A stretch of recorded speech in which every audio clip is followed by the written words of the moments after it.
पुढे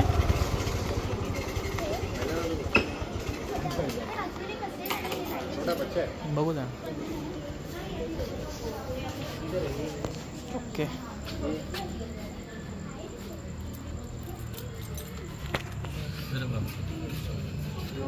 कुकरी आहे, बँडेड कुकरी.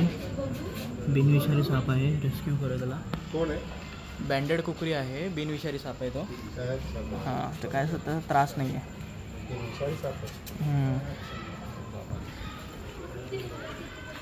सेफली त्याला रेस्क्यू केलेलं आहे.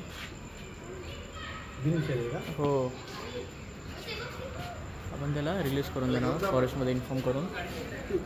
चल, कोणी फोन केलेला मला? ओके, यांनी कॉल केलेला आपल्याला. आपण त्याला सेफली सोडून देणार आहोत फॉरेस्टमध्ये.